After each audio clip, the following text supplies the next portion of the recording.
The town of Ryde, sometimes called the gateway to the Isle of Wight, is situated on the northeast coast of the island. Compared to the long-standing settlements elsewhere on the Isle of Wight, Ryde was slow to develop as a town, and well into the 17th century consisted of little more than a scattering of cottages and two distinct hamlets, Upper and Lower Ryde. From the mid-18th century, Lower Ryde was beginning to develop as a port, its fortunes linked to that of nearby Portsmouth during the Napoleonic Wars. It would see its most significant period of expansion in the 19th century, when it would become a popular Victorian holiday destination. This boom in population saw a huge rise in the number of licensed inns and beer houses. Goldborn's Beer House Act of 1830, brought in to counteract the effects of gin drinking by encouraging the consumption of beer, enabled any householder to obtain a licence to sell beer by retail from their dwelling, for a fee of 2 guineas a year. Many of Ryde's residents would open their front rooms to the thirsty public, and these small and usually unsanitary pubs would provide families with a second income, often being run by the wife of the householder. In 1905, there were 95 licensed premises registered in Ryde, comparatively high in relation to its population, compared to other mainland towns at the time. And there have been many more and many different incarnations of favoured watering holes in the town over its centuries. This map shows the approximate location of just some of them.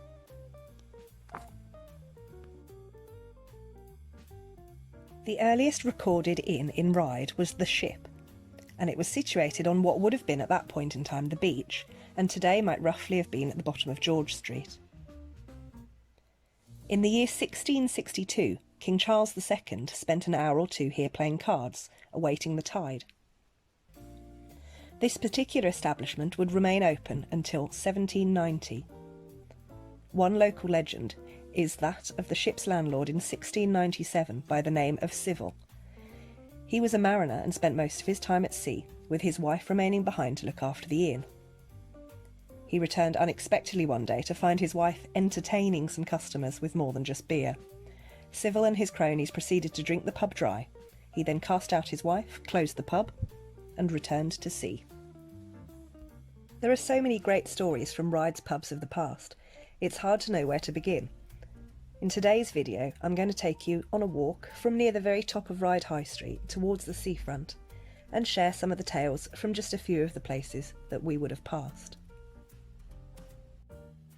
Hill Street in Ryde runs down from opposite Ryde Cemetery towards the distinctive old Methodist Church and Youth Club.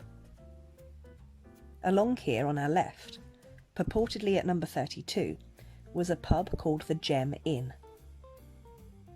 Going by the house numbers today, it would have been about here. The Gem Inn was opened around the year 1855 by Captain James Stallard and was named for his favourite sailing ship, the Gem.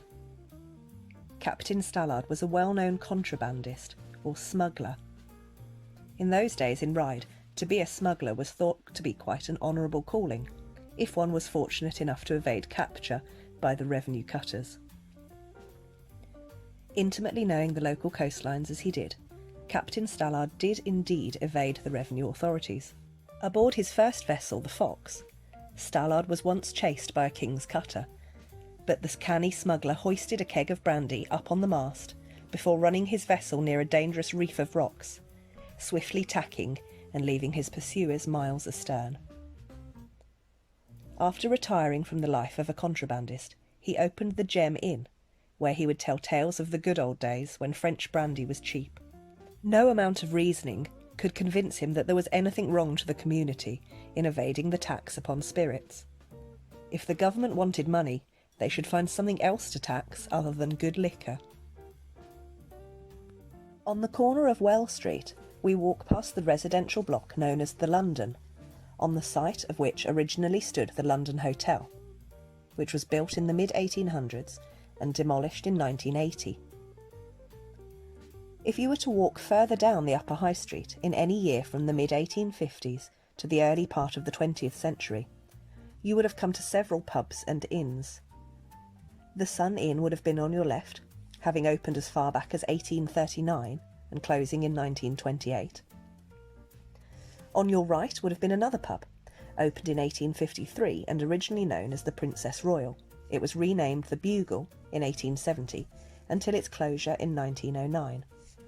And somewhere around here was another establishment called the Oddfellows Arms. On this corner you can still find some fantastic vine design tiles.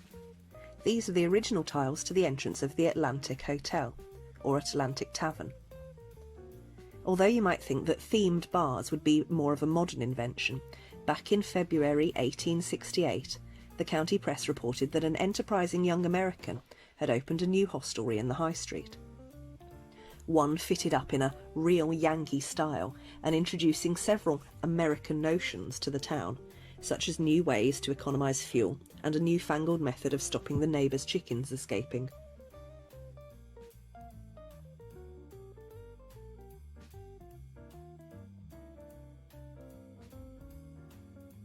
At the crossroads there was a further cluster of pubs and inns, and it seems that the patrons of these pubs did not always get along, and there may have been some rivalries between them.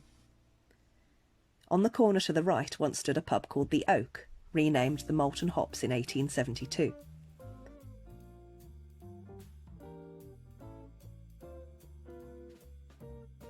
Across the road on the other corner, where there is now a seating area, was the Brewers Arms. Legend has it that at closing time on Saturday nights, the patrons of the Brewers Arms would pile out to meet the customers likewise drunkenly emerging from the rival Oak. There would be some spectacular drunken fights outside, and children would head up to the crossroads on the next morning, on the Sunday, to pick up hair clips lost by the women who took part in the drunken brawls. 12 for a penny was the going rate for these. Walking further along the High Street, you come to St Mary's Catholic Church on your right. Adjacent to this was a small pub called the Swan, which opened its doors in 1830. It became known as the White Swan in 1854, but was oftentimes called the Black Swan as well. In the year 1836, a young 12-year-old lad by the name of Mark William Norman recalled arriving at Ryde after journeying alone from London on foot. After safely getting landed at Ryde, I have no recollection of what occurred between this and finding myself in the public room of a small public house in Upper Ryde, which I think bore the sign of the Swan.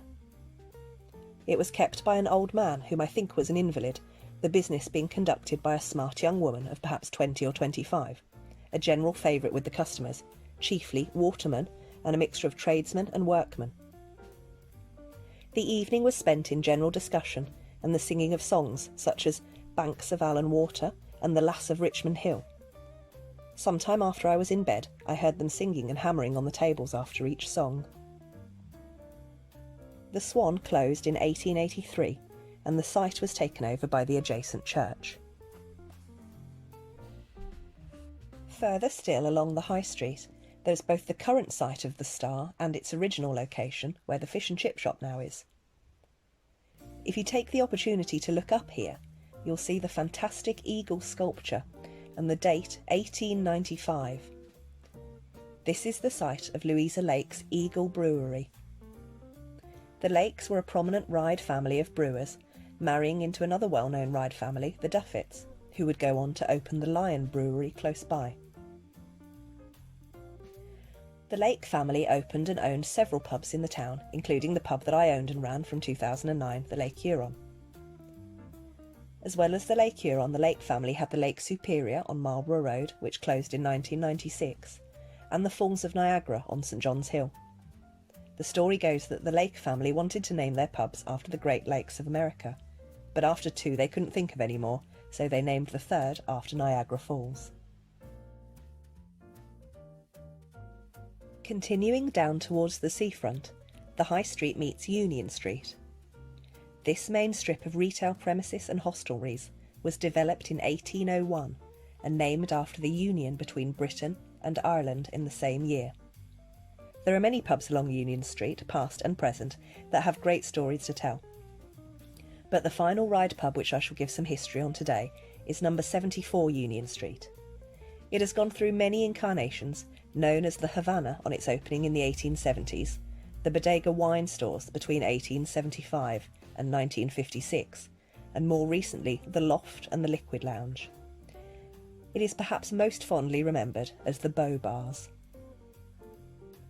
It was opened under this name in 1960, the licence under the names of Mike and Bet Robbins. Elizabeth Robbins had a famous cousin who would hitchhike down to Ryde in the August of 1960. Paul McCartney had just finished playing with the Beatles at Wallasey on the 30th of July and was soon to be heading to Hamburg to play on the 17th of August. When the Beatles recorded Ticket to Ride in 1965, Paul McCartney recounted that he remembered talking about Ryde and the boat trip from Portsmouth, although John Lennon took the word ride in a more literal sense, creating the song that we know today. Paul McCartney's younger brother Michael also spent time at the Beau Bars in the summer of 1961, working as a short-order cook. I would like to give huge credit and thanks to Ryde Social Heritage Group, and to the research and writing of Kevin Mitchell, who has written books on the history of Isle of Wight pubs. So much of the information I have learned has been from his fabulous book, Ryde Pubs, and for those of you interested in this subject, I cannot recommend it enough. Thank you for joining me on this journey into the past and to some of Ryde's long-lost watering holes. Cheers!